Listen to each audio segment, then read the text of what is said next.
This is Dan here at Blue Dog Farms, head cowologist, and we just unloaded the new brush grapple for the New Holland L445 skid steer. I handle a lot of brush all times of the year. It seems like there's a tree down, or I'm doing firewood, or I'm clearing out a little corner that's gotten overgrown, or doing a big clearing job like I'm doing right now. And it always seems like I'm doing something with brush, and I've wanted one of these for years, and I finally got one.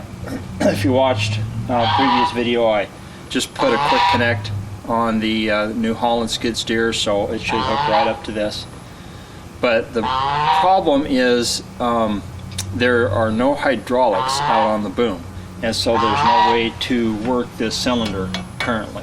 However, I have all of the parts except for some hydraulic pieces, some hoses and stuff, to put hydraulics out on the boom. And so we're going to be doing that here pretty quick so that we can start using this attachment. Now, they didn't give this attachment to me so that I would do a review for them. I'm not getting paid to advertise this attachment, but I will put a link in the description for their website if you want to buy one. I want to show you why I chose this particular attachment. So the first thing that I noticed when looking at the pictures is the fact that there's a greasable bushing. See the grease circle over here? They've actually greased it for me. There's a greasable bushing with a real pin on all the hinges. All the moving joints are greasable, and the reason that's important is it will last a lot longer before it breaks. Most of them just have like this flat piece and this flat piece with a bolt running through, and it just cuts the bolt in half in a hurry. I really wanted the greasable joint like this. I did notice some shipping damage where this front grease zerk was broken off. That actually could be a problem in the future, because that's going to always be taking limbs and stuff. I may drill a hole somewhere else, so hopefully the grease zerk will last a little longer. I'll replace this first, but if it gets to be a problem, I may put one underneath where it's a little more protected. But like I said, every joint is greasable and has pins and bushings. Even the hydraulic cylinder is greasable. Some other things I really appreciate about this is like the size of this tubing and this tubing here. It's very heavy, heavy duty, the gussets, and the thickness of these plates. I don't think there's any chance that that little skid steer is ever going to bend this, even if I were to try. I appreciate the guard over the hydraulic cylinder, because when you're dealing with brush, sticks get poked everywhere. So that guard is really important. This is by MTL Attachments. Again, I'll have a link in the description. They're not paying me to advertise for them. It's a good product, and we're going to be trying it out, and after I use it for a little while, I'll let you know how well we like it. But MTL Attachments is made here in the US, and we'll give this a good run for its money. And my turkey thinks he wants to get out. What are you doing? Do I need to clip your wings again? Huh? Do I need to clip your wings again? Get back in there. Go on. Go on. Get back in there. Hey, Heathcliff. If you saw in a previous video, I did put the quick connect on the skid steer, so it should hook right up to this, no problem. But right now, we need to do the hydraulics. Well, I ended up selling the New Holland L443 skid steer and bought this Bobcat 743, mostly because it was so expensive to put hydraulics on the New Holland, that I opted to do this instead. This has a little bit more lifting capacity, is a little more stable than the New Holland. I hated to see the old girl go, but she was such a good workhorse.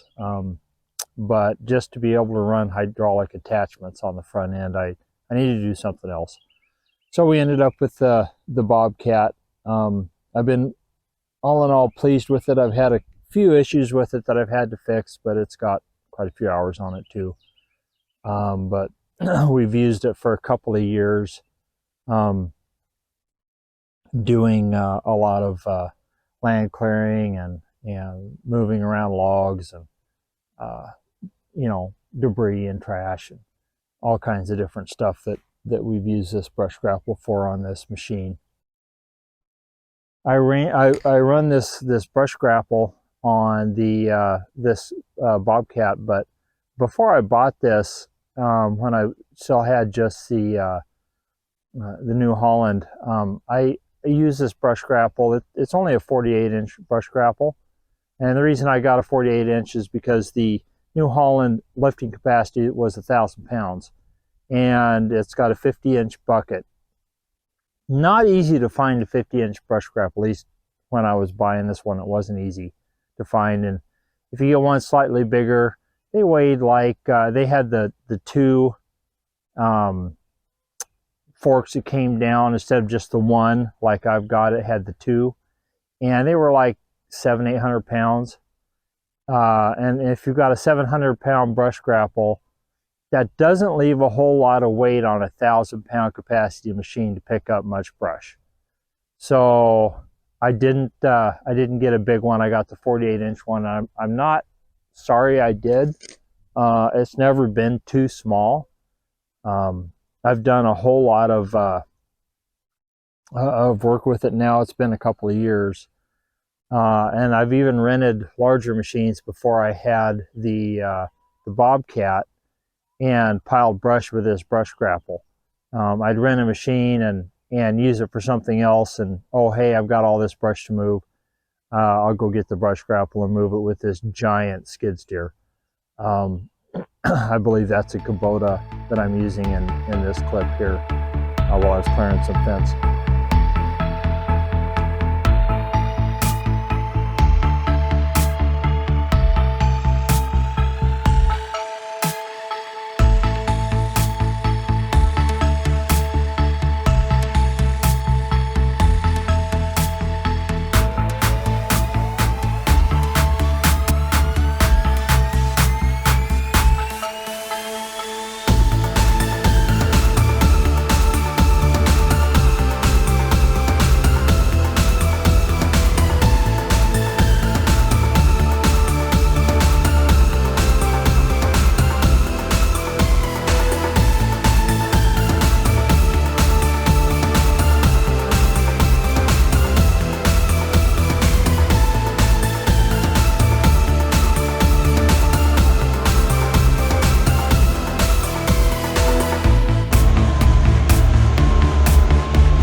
So again, it's the MTL Attachments brush grapple 48-inch. I've been really happy with this brush grapple. It goes on quick, obviously with a quick disconnect, but you know, nothing's broken on it. Nothing's bent except for the only thing that's broken is this front grease zerk. And I ended up welding this little tube around the grease zerk, and I retapped it. I may have even gone the next size up with the grease zerk, but the little tube around it keeps it from breaking off, because I'd replace it and I'd use it, and you rub this portion in the dirt and it just ends up breaking off again. You know, every time I used it I broke that off, so I ended up welding that tube around. It seemed to fix it. So MTL, if you're watching this video, you might think about doing that with your brush grapples, just to keep that front grease zerk from breaking off all the time. I guarantee a lot of people, especially like hired hands that are running somebody else's equipment, they break it off, it just stays broken off and they never grease it. So that little tube is used on lots of different things, excavators and other equipment where the grease zerk's in danger of getting broke off. It really works well. But again, none of the teeth have bent, none of the tubes have bent. Everything's worked great on this this little brush grapple. I think I'm going to end this video here. I've got some other videos coming up that's got more footage of this being used that you'll see in the future, but it's not going anywhere. I'm going to keep using it. It saves so much time. Instead of trying to use just a bucket or doing it by hand, to be able to go in and pick, I can either pick up individual pieces or just push it in a pile and pick it up that way. It just saves so much more time compared to other ways. If you have to handle brush a lot and you don't have one of these, it's definitely worth the investment. So we're going to end this video here. Happy with the new skid steer, really happy with the brush grapple, and look forward to taking care of a lot more brush with it. This is Blue Dog Farms, head coologist and chief brush cutter, and you have a blessed day.